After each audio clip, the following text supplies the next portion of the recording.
Hey Kevin, hope you're doing well today. I wanted to ask you about Dontrez Styles. Didn't rebound it well up at Virginia. Came back, gave you a double double against Wake Forest. Had 10 boards in that game. Was that a point of emphasis for him going in and kind of something you can build on? Yeah, James, we're trying to, I mean, Dontrez is a really good basketball player, and what we're trying to get from him is for him to feel comfortable, both on both ends of the floor, offensively and defensively, and trying to fit him into what we're trying to do. And one of the things we've asked him to do is to be really aggressive. The games where he's aggressive, I think he really helps our team.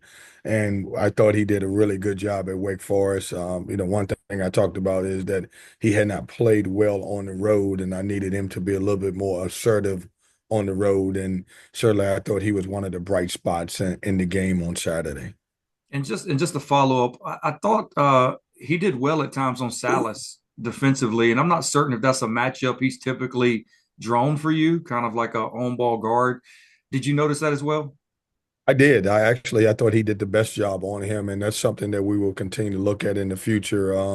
But I thought he was the one guy that did a really good job. And of course, Silas ended up with 20, but I thought Dontrez did a really good job on him. Thanks, Kevin. We'll go to Royal Howell. Go ahead, Royal. Good morning, Coach. How you doing today? Morning, Royal. Coach, what has been your message throughout these last two games, both losses, the inability to close out the games in orderly fashion, but with this tough stretch coming up at home, Notre Dame on Wednesday, and I think Carolina on Saturday, what has been your messages to the team to kind of like right that ship, to not become complacent with the last couple of results, but to kind of like look for game by game mentality? Yeah, Royal, we have to we got to increase our stretches of how well we play during times. We've had games where I thought we played 20 really good minutes of basketball and 25. And, as we continue to go through the season, we got to get up to, 30 to 35 to ultimately 37. I don't think anybody's going to play great for 40 minutes of basketball. But I think that's been one of our problems. And it's been both offensively and defensively. I think defensively, we've got to be a little bit more solid to create some more opportunities. And then offensively, at times, the ball will stick with us.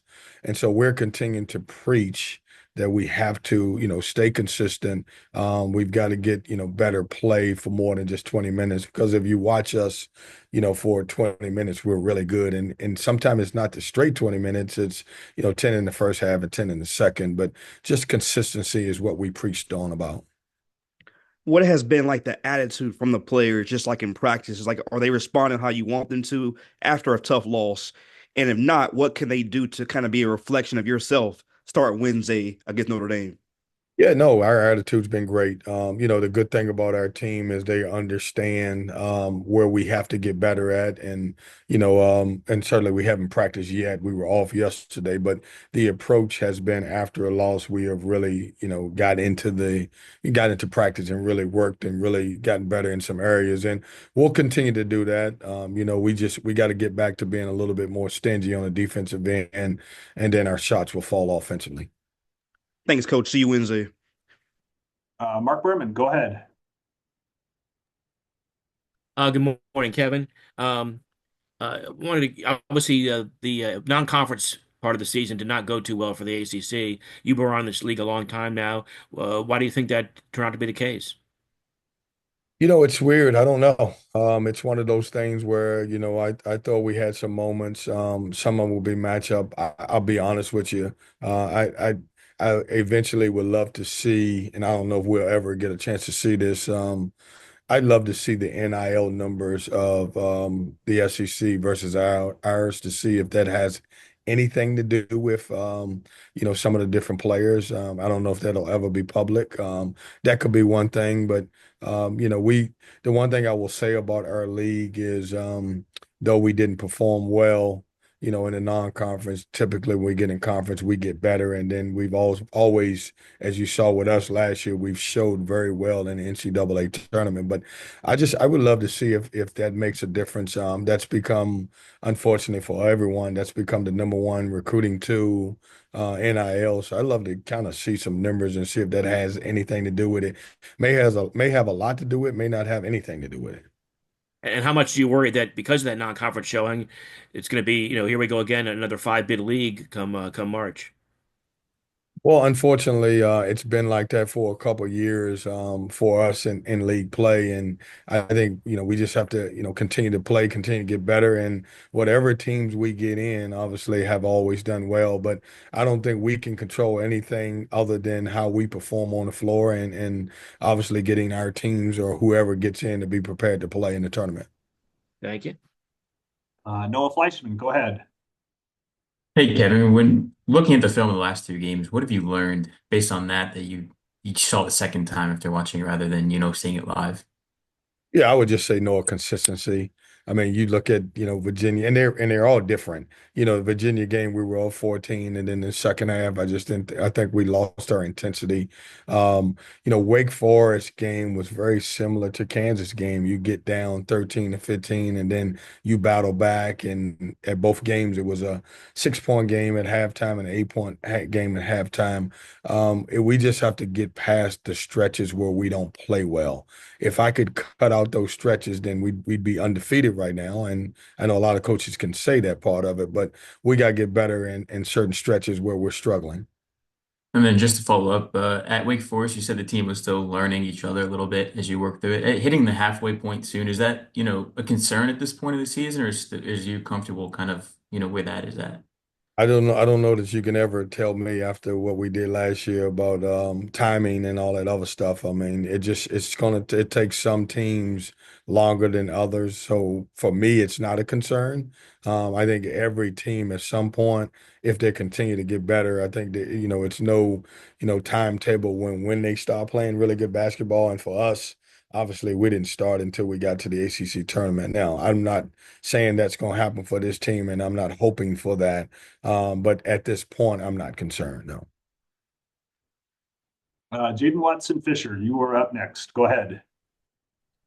Yeah, Kevin, going back to Don Trez, obviously y'all recruited him out of high school, and then when he left Carolina, just how have you seen him grow from the time that y'all were first evaluating him as a high school player to now? Well, I think he's grown. I think, he's obviously become more perimeter than when I remember him in high school, more athlete than basketball player. And I think he's now becoming more basketball player where, he's able to rip drive. He's shot and, he's making threes now than when he didn't shoot it as well in high school. And then he's got a really good mid-range game.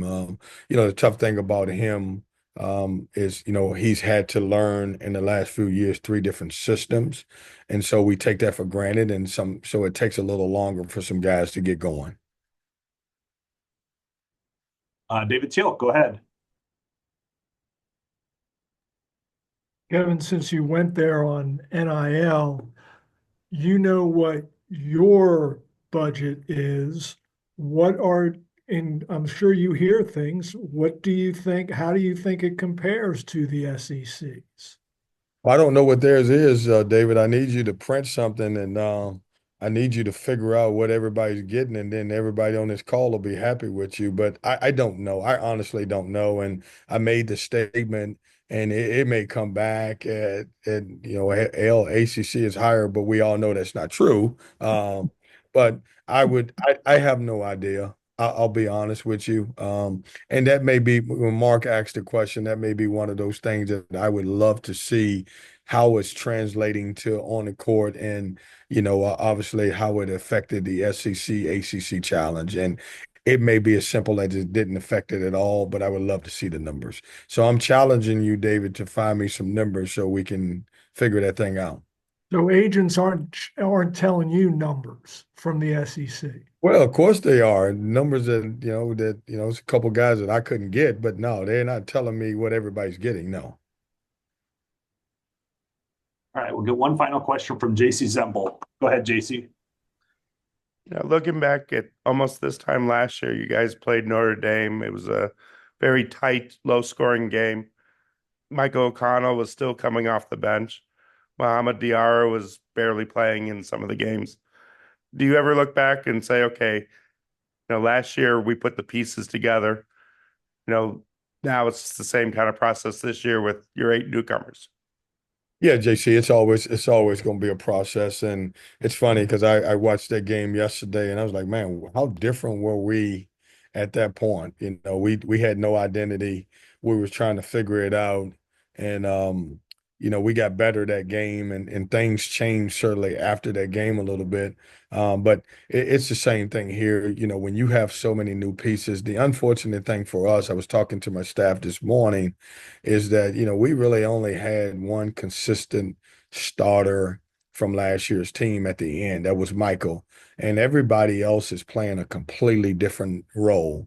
Even Ben, as well as he played, he came off the bench, and JT was more of our six man and that first guard off the bench. So we're asking a bunch of guys to play a different role, and it's just going to take a little time. And certainly as we go through this process, we got to continue to grow and get better.